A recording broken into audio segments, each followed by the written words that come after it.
Jesualdo Guerra Filho. Meus amigos, muito boa tarde. Estamos começando mais um Paredão do Guerrinha pela Rádio Gaúcha. Numa véspera de dois jogos muito importantes, né? O Inter recebe o Flamengo, o Grêmio sai para enfrentar o Atlético Paranaense. E a verdade é uma só, a dupla Grenal precisa ganhar. Se vai ganhar? Bom, aí eu não sei, aí é uma outra questão. Eles estão oscilando muito, estão envolvidos em outras competições, e a gente sabe que a língua daqui a pouco sai para fora da boca, a perna não acompanha, o resultado não acontece. Isso tudo a gente está vendo todos os dias no futebol. Enquanto não chega a hora dos jogos, eu, neste paredão de sábado, trago aqui um cara que conhece demais futebol. Olha, um cara que tem um currículo, eu nem sei quantos passaportes ele já preencheu. Eu sei que ele conhece muito. E além disso é um amigo do peito que eu tenho, porque eu acho que ele descobriu uma outra paixão na vida dele, além do futebol, que é as corridas de cavalo. E eu acho que vocês vão gostar muito desse papo, porque eu bato papo com ele seguidamente. E olha, é um aprendizado diário que eu tenho. Meu amigo Ernesto Guedes, que prazer, rapaz, que saudade. Vamos matar um pouco dessa saudade hoje aqui. Como é que tu tá? Tá tudo bem? Guerrinha, falando contigo, as coisas só podem estar ótimas, né? Porque você é uma pessoa, além de ser um amigo que eu conquistei, é uma pessoa inteligente, conhece futebol, né? E enxerga futebol com os olhos, não com o coração. Isso aí as duas torcidas reconhecem. Eu acho que isso é o máximo num estado como o nosso. Ô, Ernesto, me diz uma coisa. Eu falei aqui há pouco que eu não sei quantos passaportes tu tem. Quantas carteiras de trabalho tu tem? Porque tu trabalhou que nem louco nessa tua vida, hein? Mas eu de carteira assinada, Guerrinha, foram muito poucos, porque eu fazia contrato. Entendeu? Eu fazia contrato com os clubes. Porque eu trabalhei em mais de 51 clubes no Brasil. Nunca nenhum clube ficou me devendo absolutamente nada. Isso é um milagre. Porque eu fazia contrato. Uhum. E tinha clubes que eu levava no cartório para reconhecer, saber se o presidente assinou o mesmo. Então, é porque você é muito bom quando chega. Assinou, acertou, dá 2 passos, você já tem defeito. E nós estamos numa vida em que nós não sabemos quando ela termina. E às vezes as pessoas de alta confiança podem sofrer um acidente e depois vem outro que não sabe como é que foi feita a coisa, por que foi feita, até você dar a entender, você está morto. Então eu nunca corri risco na minha profissão. Graças a Deus, sempre fui tranquilo em todos os clubes que saí. 51 clubes, começou na base do Inter. Profissionalmente, lajadense, e daí pra frente, como é que foi? Bom, daí pra frente, eu trabalhei 4 anos no Internacional, que eu tive em 69 na era Beira-Rio. Eu tinha 20 anos, né, Guerrinha? E aí eu comecei a fazer uma coisa importante, levar educação aos atletas. Eu levei 3 professores das melhores escolas de Porto Alegre para serem meus diretores. E fiz o Vale Transporte e o lanche para os atletas.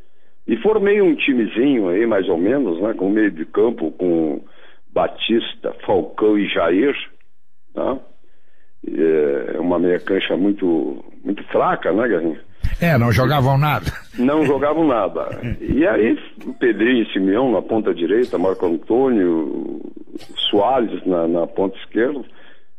E o Bertolucci, hoje, o prefeito de Gramado, foi jogador nosso no Inter lá na base. Era goleiro, né? Era goleiro. Goleiro, é.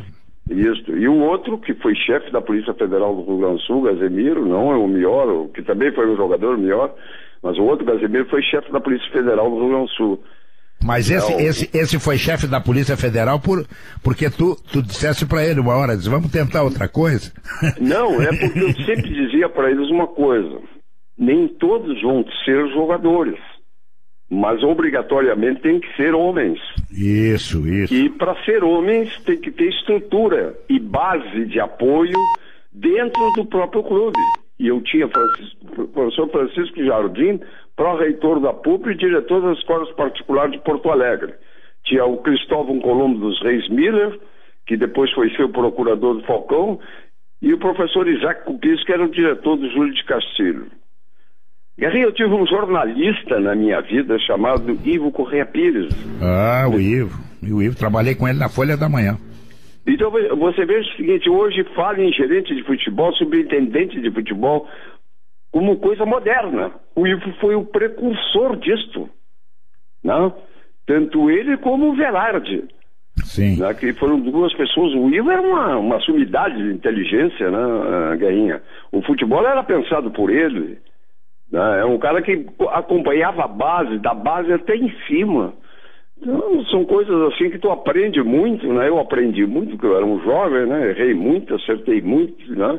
E nos caminhos que nós vamos indo. E aí fui saindo. Fui o primeiro treinador quando fizeram a associação Lajeado. E o Ernie Teixeira foi meu primeiro presidente, pai do Ederson, que depois o Ederson foi para o Guarani de Campinas, foi o 10 muito bom do Guarani, né? Depois teve o Renato Teixeira, o filho dele, e o que foi um centroavante aí conhecido no Rio Grande do Sul, e eu tinha o Telo, que era um jogador, um baita jogador de setor de meio campo, e ele, o Telo nunca teve problema, ele não tinha um antebraço, né?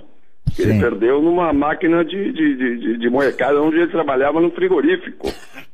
Não? Imagina, rapaz. Como é que o cara conseguia se equilibrar, Ernesto? Não, ele era fantástico, Garrinha. Ele era de Encantado, né? Foi um jogador. Sabe que ele é hoje, não? Não sei.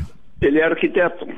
Imagina, rapaz, que maravilha. E passou a escrever com a direita perfeitamente, né? Eu sempre nunca esqueço esse jogador. Né?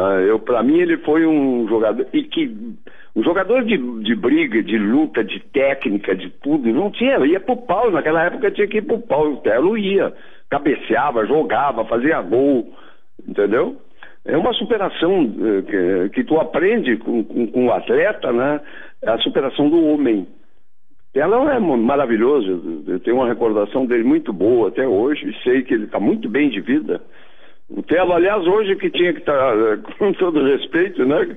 Hoje tinha que ter, jogando futebol, Telo lá, porque não precisa ter mais braço para jogar futebol nem mão. É verdade. Hoje o VAR está proibindo tudo. Me diz uma coisa, Ernesto. Para quem não sabe, assim, o Ernesto foi um trabalhador do Rio Grande. E a saída do Rio Grande a primeira vez, como é que foi, do Rio Grande do Sul? Foi em 1981, eu fiz uma campanha com o Novo Hamburgo, que eu posso dizer que nós fazíamos as reuniões na FENAC, porque o estádio do Novo Hamburgo não tinha condições de salas e tudo para fazer reuniões. E tinha que ser nos salões da FENAC, né, para poder. A mobilidade era tanta da população em volta do Novo Hamburgo, né, que nós éramos líder absoluto do Campeonato Gaúcho, com 4 pontos. Né, a manchete do placar é o Fantasma dos Pampas. Até que naquela época o meu amigo Rubens Alfimais trouxe o Zé Roberto Reit, né? Sim. Que veio aqui e me aplicou em 3 jogos, né? Do Novo Hamburgo, contra a dupla e contra o Inter Santa Maria lá em Santa Maria. Não? Então deixamos de ser campeões gaúchos na arbitragem, num jogo do Beira-Rio, impedimento como daqui é onde tu tá, mais ou menos. Imagina. E eu aqui perto da Codere. E eu entrei em campo e disse pra ele, porque ele andava sempre bonitinho, arrumadinho, eu disse, mas tu não vai sair daqui sem uma confusão, botar essa tua súmula que ele gosta de fazer, ele gostava de botar em máquina de escrever, né? Porque tu é a pior espécie que eu conheci de homem, eu disse, né? Ele não fez nada, Guerreiro, ele me expulsou só pra não... Qual é o prêmio que ele ganhou? Foi apitar as eliminatórias da Copa do Mundo na África. Que naquele tempo, Guerrinha, os jogos já tinham uma combinação, não? Já estava previsto. Então, eu joguei contra Flamengo, contra os grandes clubes brasileiros, com clubes pequenos, médios e grandes, nunca perdia. Porque eu sabia o submundo do futebol e sabia aonde tinha que tocar na ferida para que eu não tivesse um prejuízo maior. E mesmo assim, me tiraram, eu era o único invicto do Brasil, né, quando eu saí do Novo Hamburgo para o Esporte Clube do Recife. E eu era um jovem. E quando eu cheguei lá, os comentários eram, mas Ernesto Queiroz tem nome de pianista. Puxa vida. E foi uma indicação do Enio Andrade para o esporte. Que o Enio foi um dos maiores amigos que eu tive de fidelidade, e essa eu posso dizer que foi mesmo, porque nós somos rivais em campeonatos pernambucanos, né? E eu ganhei lá, Guerrinha, 7 clássicos seguidos, um atrás do outro, do Enio e do Mário Juliato no Esporte, o Enio no Náutico. E depois dos jogos nós íamos jantar juntos, ele com a esposa, eu com a minha esposa, Enio Andrade e eu, e o Mário. Então nós não tínhamos a rivalidade aquela de campo, nada a ver. Não, teve guerras depois de 86, ele no Esporte e eu no Central de Caruaru, em que eu tinha um baita time no Central de Caruaru, e quando eu fui jogar em Recife, aquilo que fizeram com o Grêmio no contra o Náutico, na Batalha dos Aflitos, que fui eu que fiz toda a logística do Grêmio para este jogo. Não? O falecido Carioca e mais o Paulo Pelaipe, o Pelaipe toda hora fala sobre isso, né? O César Pacheco agora na minha live falou sobre esse episódio também, porque o Grêmio havia jogado aqui contra o Santa Cruz e tinha tirado a água do vestiário de Santa Cruz. Quando foi lá, contratou uma empresa de segurança que não sabia quem era e era do próprio presidente de Santa Cruz. Em vez de ser protegido, apanharam. E aí eu tive que mobilizar todo o meu conhecimento lá de Recife. Botei até o comandante da Polícia do Estado à disposição do Grêmio. E só não cumpriram com uma coisa que eu falei. Que disse a eles que lá eles fechavam os vestiários, que eles não iam entrar antes do jogo, iam ficar encerrados e que eles botavam cadeado. Sim. E pintavam os vestiários com cal e não tinha saída de ar para lugar nenhum. Não? E foi o que aconteceu. Então o único problema que o Grêmio teve antes de entrar em campo foi esse. Sim. Não aqueceu no campo, não deu para aquecer. Não, eles não deixam entrar para ver. Então tu fica enfurnado lá dentro. Eu naquele tempo valia todo e qualquer. Eu tive um jogo com o Central lá em Recife, que quando eu entrei no vestiário, tem aqueles cobrocas, meia-lua, eles fizeram o inverso, né? E onde entraria o ar, eles botaram para baixo. Né? E pintaram tudo de cal. E umas barras de gelo naqueles onde turinava, né? Porque eram uns negócios lateral assim, né? Os vestiários. Eu peguei o martelo do gelo, quebrei tudo, fiz umas bolas, entrava dentro e nenhum cabide, nada no vestiário. Que barbaridade. Aí o presidente do esporte veio, né? Você está depredando o patrimônio do esporte. Eu nunca imaginei que porco tinha patrimônio. Tá? E o Enio Andrade era o treinador do esporte. Sim. E eu disse para ele, você nunca mais treina o esporte. Eu digo, quem não vai ser mais presidente do esporte é tu, que veio discutir com um funcionário de clube de um dia que o estádio não é teu. Hoje é a federação que manda. Tá? E aí terminou. Aí quando teve o jogo lá em Caruaru, depois desse jogo teve a volta lá, né? Sim. E eu fiquei um mês botando ovo debaixo do sol lá quente e pegando tudo que é rato da vizinhança. Eles tiveram que usar o vestiário do juiz. Imagina. E no outro ano eu fui pro esporte, treinador. Tu voltou pro esporte. Sim, em 87. 86. E fui lá, ganhei. Do Enio lá também. Carlos Alberto Torres também teve no Náutico, eu estava no Central. Fizeram um jogo contra mim e botaram uma taça para o capitão da Copa levantar o troféu, né?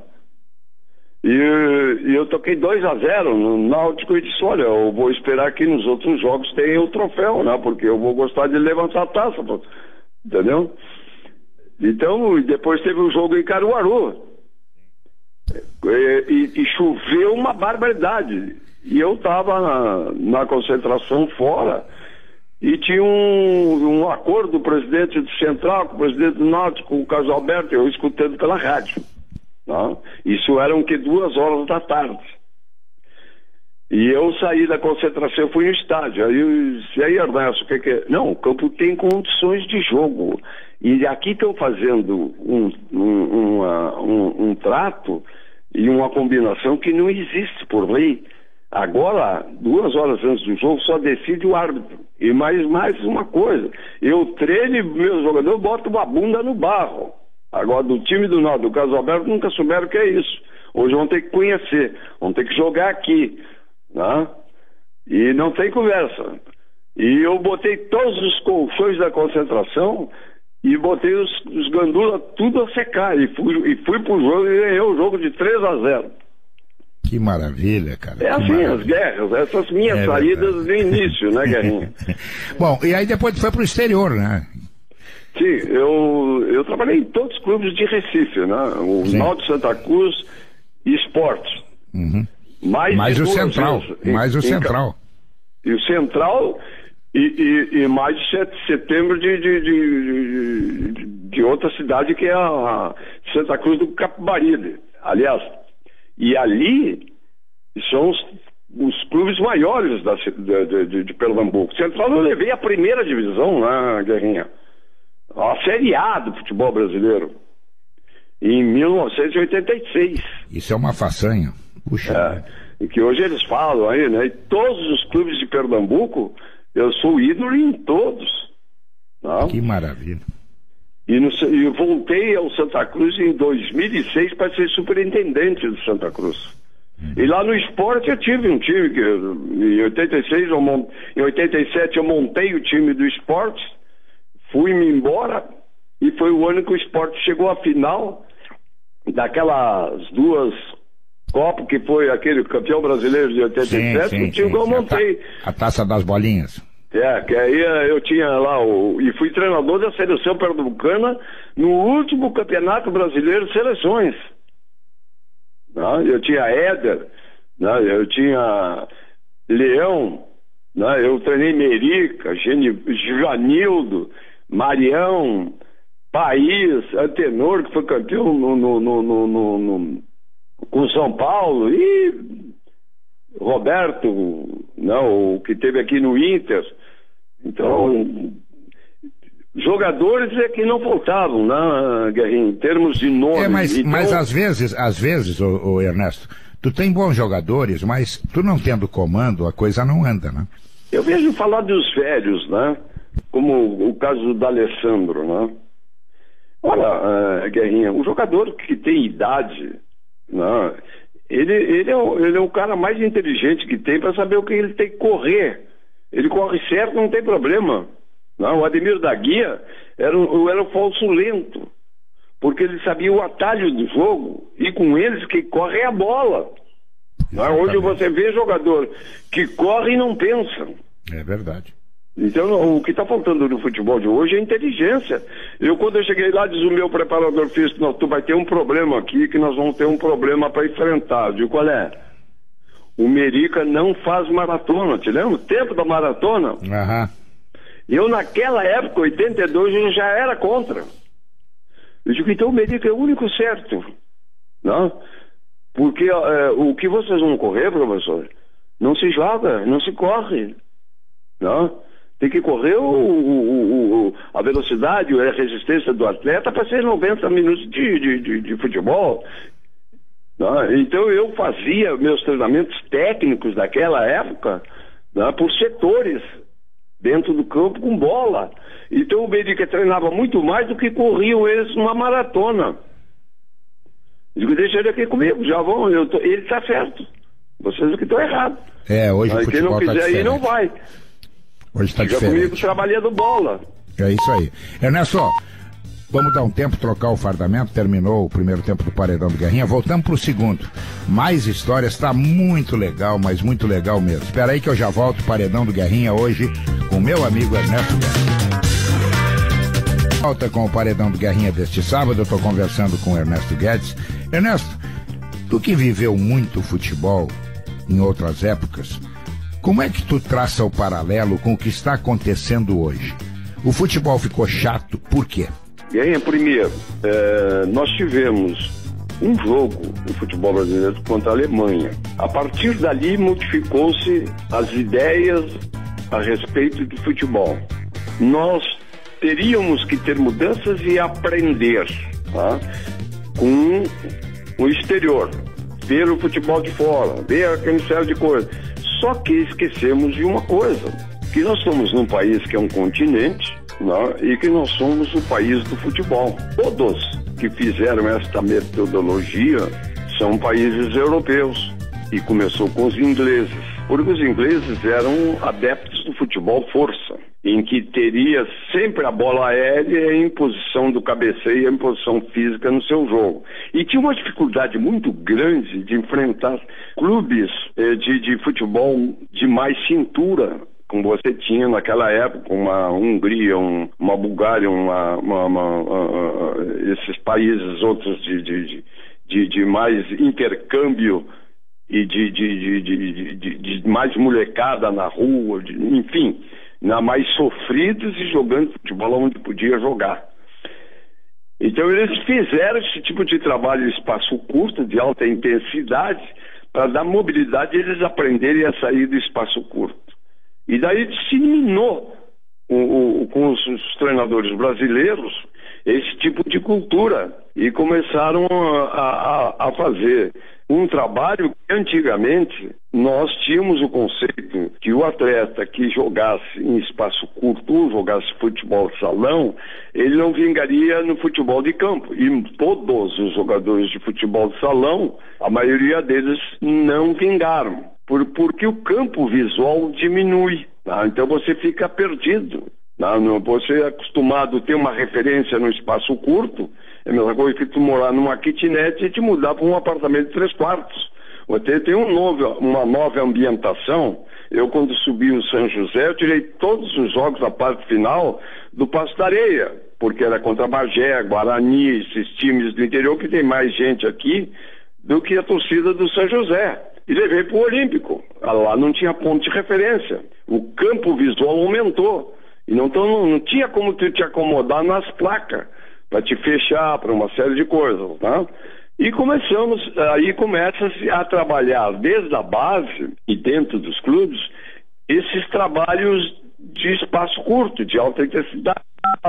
O famoso bobinho que nós tínhamos antigamente e que nós proibíamos, tá? Antes de começar os treinamentos e antes que o atleta se alongasse e aquecesse para pegar uma bola, para não haver esse problema de microlesões, tá? Por estar pegando uma musculatura fria, ainda não alongada. Então, essa metodologia hoje é que tira. Então, nós temos que entender que o futebol, ele é proporcionado nos erros do adversário, nas virtudes de quem procura o objetivo. Futebol tem 2 movimentos, atacar e defender. Quando tu tem a bola, tu tem que procurar o campo adversário para estudar o adversário. Hoje não tem mais isso. Ninguém sabe mais quem joga. Eu, quando joguei aqui na Arena contra o Grêmio, eu estudei o Grêmio com o São Paulo de Rio Grande. E porque hoje a retranca que se faz hoje é aquela famosa retranca que se fazia dos times pequenos. Todo mundo vem para o seu campo à procura de uma bola. E essa bola toda que tem hoje, que está acontecendo no futebol, não é fruto de um trabalho. Mentira! Toda a bola aérea é sorteio. Então você tem um sorteio, alguns têm virtude que cabeceiem, mas sempre é uma deficiência. Assim como a batida da bola hoje ela é equivocada, lá nos escanteios, porque ele sempre se tira a bola, por exemplo, se bate da direita com o pé esquerdo e da esquerda com o pé direito, ou seja, a bola vem no sentido de costa do atacante e de frente para os zagueiros e para o goleiro. E quando tu tira ela com o pé direito, da ponta direita, do lado direito, você tira a bola nas costas da zaga. Qual é a diferença, Guerrinha? A diferença é que o zagueiro tem dois objetivos: a bola e o jogador. E o atacante só a bola. Então a dificuldade do defesa é maior. É claro. E o atacante, quando vai ao encontro desta bola tirada de pé trocado, ele vai ter que se impulsionar contra a velocidade da bola, que diminui. Diferente da outra que vem de encontro, que choca com tua velocidade e o baque é maior. Então a probabilidade de vantagem é esta. Não? Então, Guerrinha, ninguém de todos os treinadores que eu conheço hoje, poucos enxergam as deficiências e como escalar um time em função de busca daquele setor defensivo que tem a equipe contrária. Então, é o mesmo modelo. Não existe um jogo de futebol que a bola não seja saída de jogo para trás. Eu nunca vi disso. Que chama saída segura. Eu nunca vi a saída segura tu puxar o adversário para dentro do teu campo, quando nem jogador velocista tu tem. Não, tu tem que sair sempre na progressão do jogo, sempre na busca do resultado. Então, Guerrinha, as diferenças são essas. Aí diz assim, o treinador mudou. Toda mudança de time de futebol é improvisação. Toda reação de um time de futebol, ela não pode ser analisada como um efeito positivo. Porque eu chamo sempre da atitude irresponsável. Tá?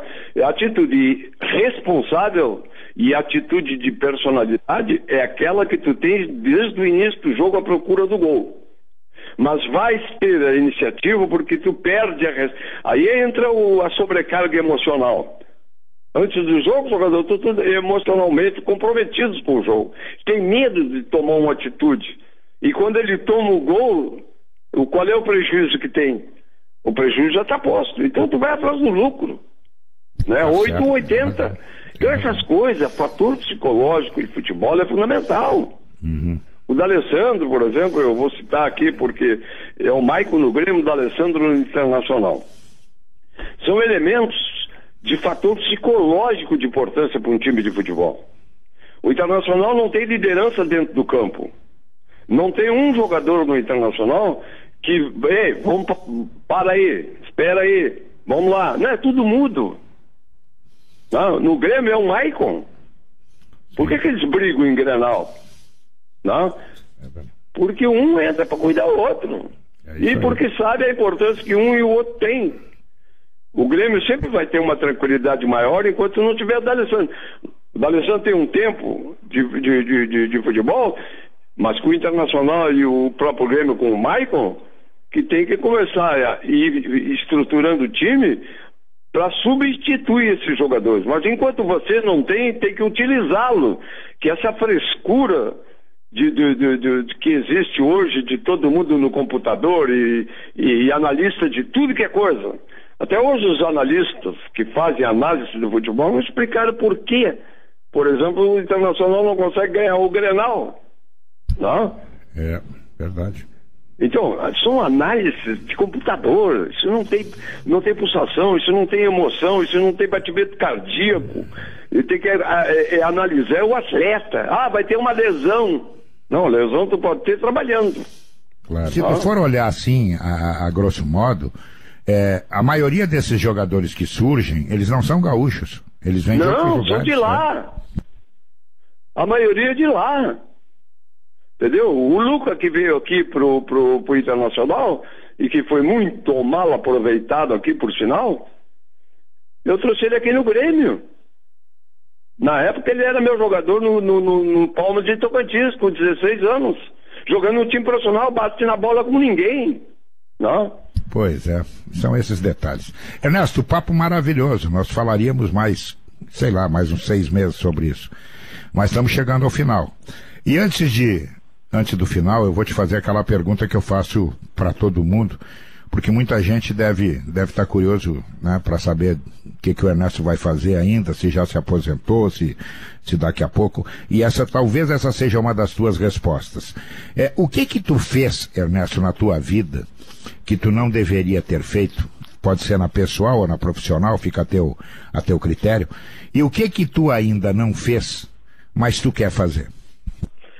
Bom, Guerrinha, eu joguei muito contra a minha imagem como pessoa, como a estratégia minha de jogo, porque eu sempre tive como objetivo o fator psicológico de tirar dos times, às vezes de menos potência técnica dos meus times, tirar do adversário a qualidade de pensar. Então eu puxava para mim. Foi os casos do Internacional e muitos outros jogos na minha vida por aí, não? E a outra que eu fiz tudo que eu deveria fazer, Guerrinha, em termos de vida e de futebol. Me considero assim uma pessoa realizada no sentido pessoal como homem, pelas amizades que eu tenho hoje, pelos erros que eu cometi e por tudo que ainda estou aprendendo. Eu acredito que sou muito crítico, né? Porque eu faço crítica porque eu adoro futebol. E modéstia à parte, Guerrinha, eu conheço jogador de futebol. Eu sei disso, sou testemunha disso. A mim eles não me enganam, como eu digo, né? Mas você tem que ter respeito, cuidado nas bases. É saber visualizar a prospecção do atleta futuro. Porque muitos que vão às bases, Guerrinha, não, é parecido com o que tem aqui, mas engraçado é que eles não mandam que está parecido, que está lá trabalhando não sei quanto tempo, chega um que nunca treinou ali, já é parecido com o que está ali, sinal que aquele não progrediu. Não? Verdade. Então hoje se fala das bases, mas o trabalho tem que ser evolução. Porque eles estão trazendo hoje jogadores pré-prontos, Guerrinha. E sai da base com os mesmos problemas que chegaram. Porque as bases hoje servem de base para jogos de tudo que é competição nacional e de televisão e disso e daquilo e para vender. Mas não para formar. Não, tá aí o Grêmio, né? Que não, tem que vender. Eu acho que o momento que você fizer um time, um super time, um time que você mantenha seus jogadores, você vai vender imagem e todo o produto do seu clube. Por isso que nunca nós vamos ser empresa, porque agora vou para terminar, Guerrinha, é um absurdo o Luiz Felipe Scolari ir para o Cruzeiro de Belo Horizonte, como um grande treinador, um grande currículo, e vai dar de presente ao clube que não merecia nesse momento, né, a sua ida para lá. Mas eu escrevi hoje, talvez ele estivesse precisando de vitamina C, foi para lá para tomar dupla. Né? Ernesto, obrigado pelo papo, sempre agradável, vamos nos reencontrar em seguida, nos cavalos de corrida, nas corridas de cavalos, botar o papo em dia presencialmente.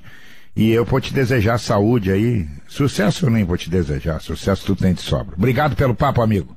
Um abraço, Guerrinha. Muito obrigado. Parabéns aí pela tua vida profissional também, que és um exemplo a todos os jornalistas e comentaristas de futebol. Obrigado. Terminando aqui o Paredão do Guerrinha. Bom, agora tem show de bola, né? Futebol amanhã de novo, hein? Vou dizer pra vocês. Inter e Flamengo no Beira-Rio. Atlético Paranaense e Grêmio, 2 jogos que não dá pra perder. O Paredão volta sábado que vem. Tchau.